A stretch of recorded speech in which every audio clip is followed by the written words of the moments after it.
Esse podcast faz parte do... É o terceiro. É o terceiro podcast premiado com o Nelson Seixas 2021, de Marcos Angela dos Santos, através da Secretaria de Cultura de Rio Preto. Bom, então eu vou fazer uma pergunta. Você vinha falando da época que mudou, que a disco chegou, quando eles começaram a colocar as coisas eletrônicas para funcionar dentro da discoteca. Como que foi essa mudança de equipamento? Por quê? A discoteca veio de lá, tudo equipamento importado. Me fala dessa mudança de equipamento. Tá. Uma boa pergunta, hein? Boa pergunta. Ali em 1977, eu iniciei com o Apocalipse sob a minha direção. E eu comprei já um equipamento já da época atual. Bateria dupla, acrílica. Comprei o que o pessoal estava usando, que eram os aparelhos Palmer, 2 caixas de som por lado.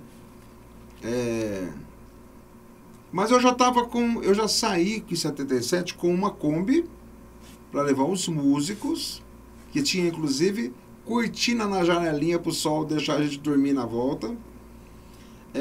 Mas não tinha ar-condicionado, tinha que morrer lá dentro. E tinha um caminhão F350, um furgão, para levar o equipamento. Então eu desmembrei quando eu comecei o Apocalipse. Já desmembrei. Aí, para mim poder fazer as caixas de um PA, ficou fácil para me transportar. Ficou fácil. E eu tive, já logo que eu saí em 77, eu já mandei fazer 4 caixas grandes, que o seu Otávio usou nesse show de 1975, que o Apocalipse fez, o segundo show de rock do Apocalipse, que o Marcelo Salvador, técnico de som, e a Rio Som fizeram uma mesa de som, a primeira de Rio Preto, para fazer esse show. A toque de caixa. Fantástico o trabalho deles, fantástico. Mas eu ainda comprei um mixer da Palmer, tipo de uma mesinha, mas era um mixer. Isso foi em 77. Em 78, eu já tirei esse mixer e comprei uma mesa de som recente que a Giannini lançou, de 12 canais. Mas como ela dava muito ruído, até não sei também se de repente eram os meus cabos que não estavam devidamente preparados, né, para poder fazer o que tinha que ser feito de uma forma correta e isolada. E aí, quando foi em 79 que eu comprei uma mesa de som Giannini de 20 canais. Saí daquela, porque era muito barulhenta. E em 79, eu sempre ali, perto de mim, o Marcelo Salvador. Ele tinha uma ligação com a gente, legal, e o Cello sempre dando umas ideias, e toda vez que eu ia para São Paulo comprar as coisas, para modernizar o Apocalipse, o Cello ia comigo. Toda vez, porque primeiro que ele sabia dirigir dentro de São Paulo e sabia as lojas, tudo. E ele que era o meu auxiliar. Isso foi, Carlos, até 1980, quando eu fiz um convite para o Cello, para ele fazer o som da banda. Eu já estava nessa época com um PAzinho de 3 vias, com um divisor de frequência passivo, da Redbird, aqui de Rio Preto, da empresa que fazia som, caixas, amplificadores. E as bandas também, era o que nós tínhamos, né? Então, e tinha uma certa, vamos dizer assim, presteza. A qualidade talvez não fosse assim, porque era transistor.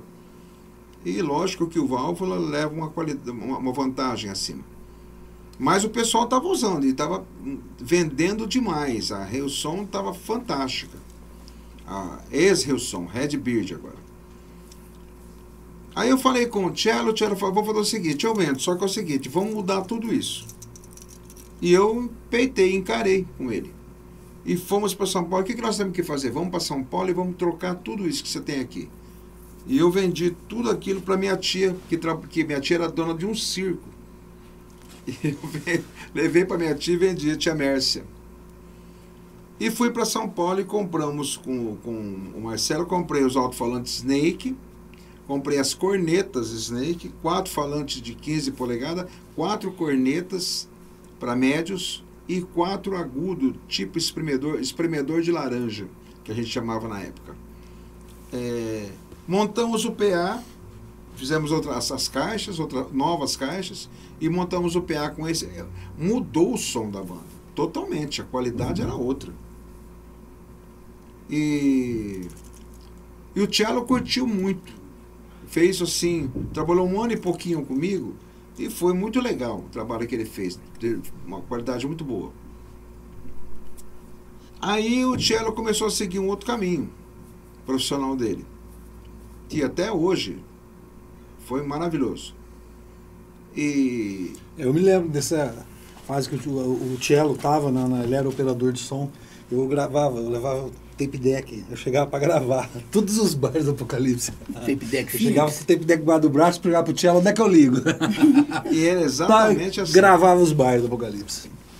Aí eu digo que a partir de 1980 as bandas já estavam, boa parte delas já estavam adaptadas ao que a discoteca nos exigiu, que é um som de PA, baixo com mesa de som, o baixo saindo do PA, bateria, chimbal, caixa, teclados, voz, tudo num PAzinho. Era o início, respondendo a sua pergunta, Carlão, era o início ali, 1980, 79, 80 já estava acontecendo isso, foi no Limiar que aconteceu isso.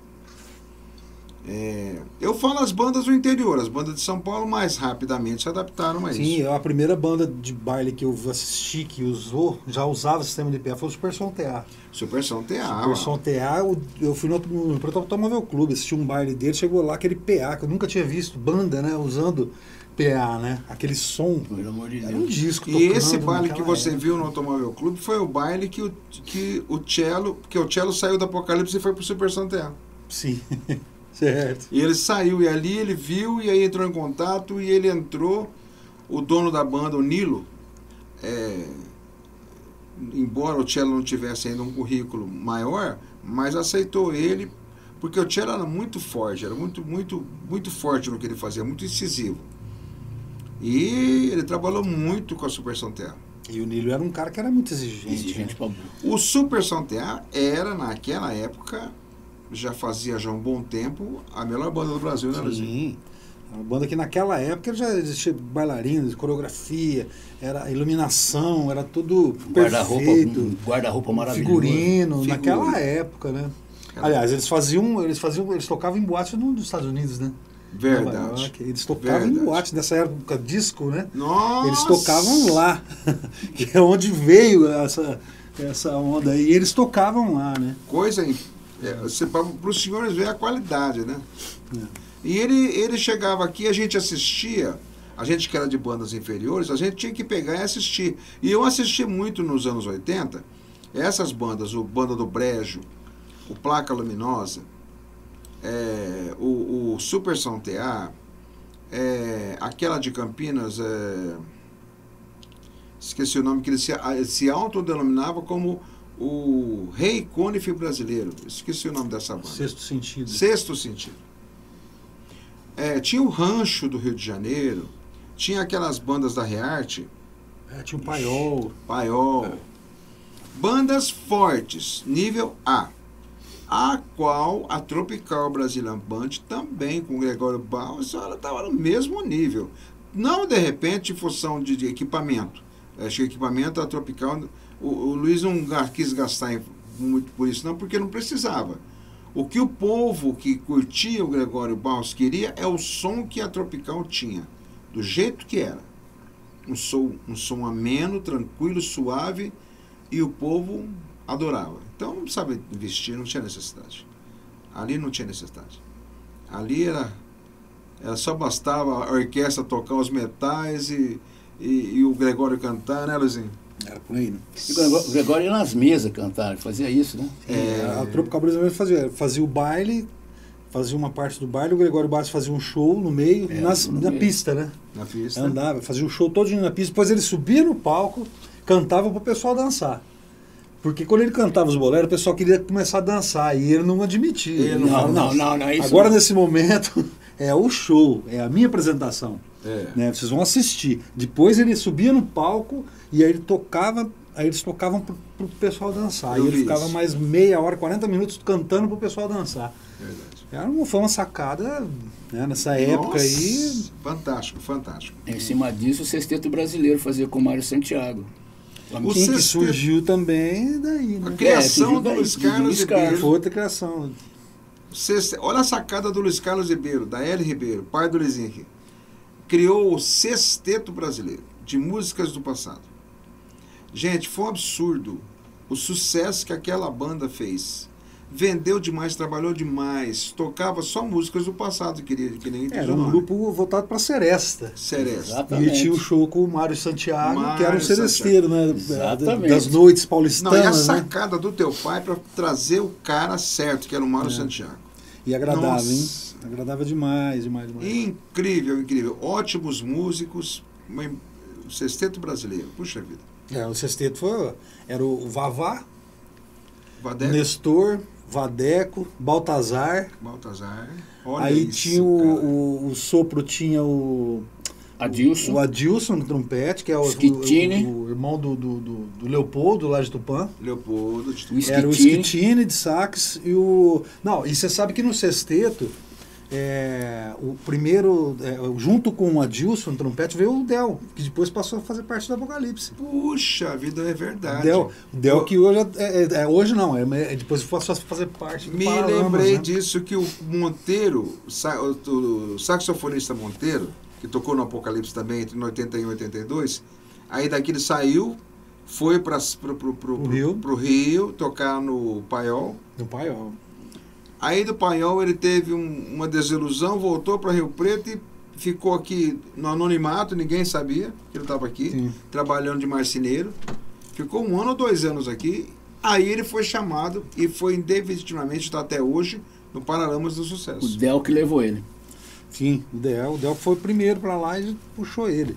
Porque o Del, o Adilson trouxe ele de Tupã, né, para tocar no sexteto. Eu lembro disso. Para tocar no sexteto. Estou lembrado agora. E aí depois ele saiu, foi quando ele foi, acho que foi para Apocalipse. Aí com ele tocou junto com o Monteiro. Nossa. E aí depois eles foram pro Rio, o Del foi pro Rio, aí depois arrastou ele. Essa época do Del, em 1981, 82, que ele teve no Apocalipse, o Del é um trompetista. Excelente, fantástico.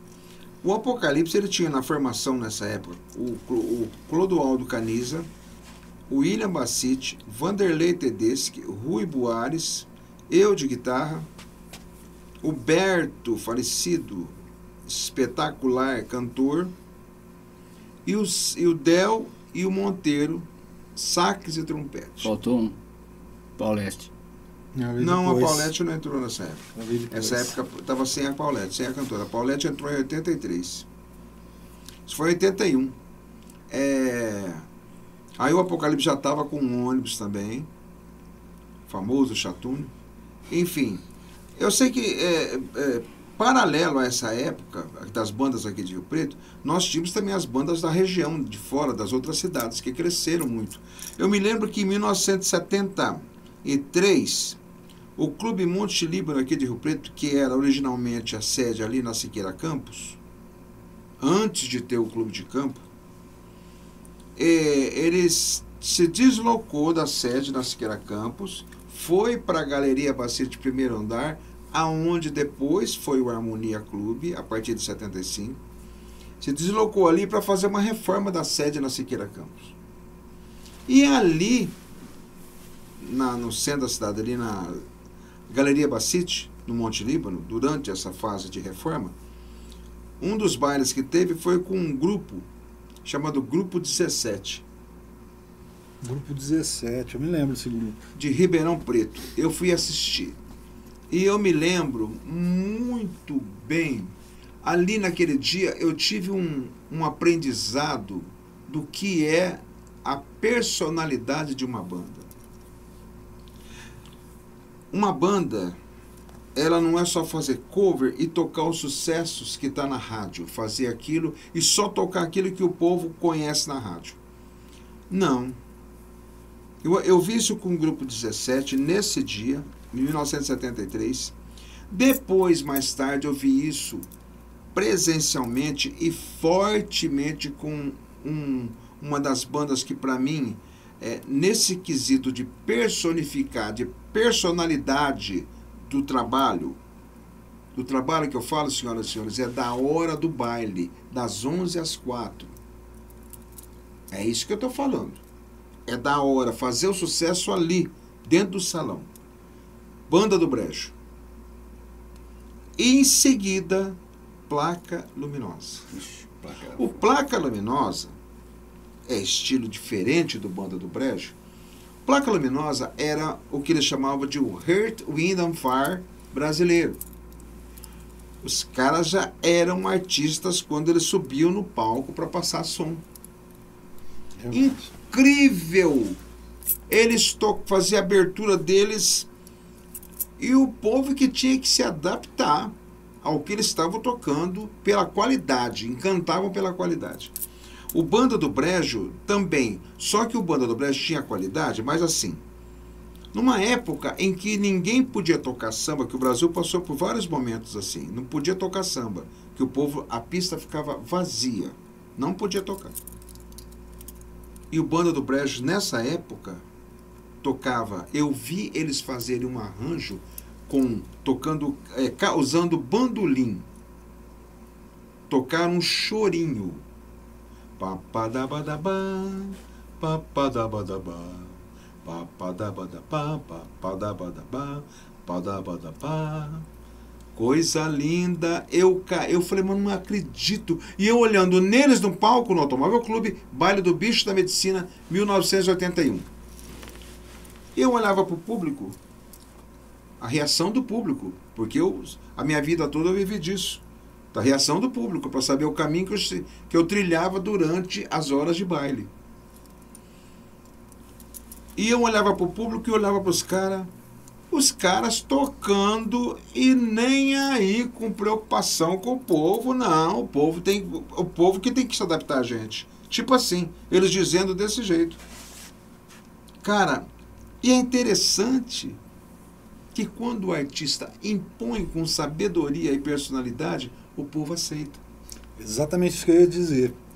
Que é o que Apocalipse sempre fez. Aprendi, primeiro já vem lugar, dessa escola, né? Em 1973, eu quero botar meu bloco na rua. Essa música estourou, principalmente no meio universitário do Brasil. Mas numa época, em 73, que os artistas brasileiros gravavam em inglês com nome em inglês para poder vender. Era assim na época. Os gravadores exigiam isso. Em 73 estava fervilhando. Inclusive essa dupla aí. O Christian gravou. Christian, o Fábio Júnior gravou. O Gessé gravou. Giancarlo Cego gravou. Aquela banda que gravou Tell Me Once Again, famoso no Apocalipse, inclusive, que eu fazia. Isso aí vai ficar para um próximo podcast. E essa banda brasileira que gravou Tell Me Once Again, Light Reflections. Isso aí. Sim, senhor. Brasileira. Foi o grande programa da televisão. De Folhas também, né? Os Folhas também. Make Me Cry. Folhas foi a história com o Make Me Cry. Hoje, que é o Malaguti, né? Exatamente. Oswaldo Malaguti, que é dono do maior estúdio da América Latina. É mesmo? Não sabia disso. Folhas. E, inclusive, eles fizeram um recuerdo desses tempos atrás. Fizeram mesmo. É mesmo? Opa, os Folhas. Que fizeram até um linda. show. Eu sei que, através dessa música, eu quero botar meu bloco na rua, eles tocaram, o Grupo 17 trocou, nessa época que era proibido tocar música brasileira, não era samba. Em 72, 73, música brasileira nem pensar de tocar. Nem pensar de tocar. E eles fizeram essa música, que era uma marcha rancho. Marcha rancho, elas tocavam em carnaval e olha lá. Cara, eu não acreditei, mas com uma qualidade, com uma imposição. Ali eu comecei a ter as minhas primeiras aulas com relação a esse tipo de coisa, de comportamento. O que eu posso dizer para vocês, senhoras e senhores, agora ao final desse podcast, é que aqui, passados esses 3 podcasts, a gente tentou levar para vocês um pouco desses fatos, dessa história bonita, e um lado interior, humano, que nós músicos sentimos nessa época. Hoje, eu e o Carlos Roberto fazemos o Defumados, e o nosso repertório é exatamente voltado à música dos anos 60, 70, 80 e 90. Porque quando a gente toca cada música do nosso repertório, eu e o Carlão, eu tenho certeza por ele, a gente está voltando o tempo, está curtindo um pouco mais daquelas lembranças. Porque a lembrança é isso, é a alma vivendo novamente a força do passado. E eu espero ter levado a vocês, através desse trabalho, ao qual eu agradeço demais ao pessoal da Secretaria Municipal de Cultura pela confiabilidade de ter otorgado a mim esse prêmio através do prêmio Nelson Seixas 2021. Os meus agradecimentos ao Carlos Roberto.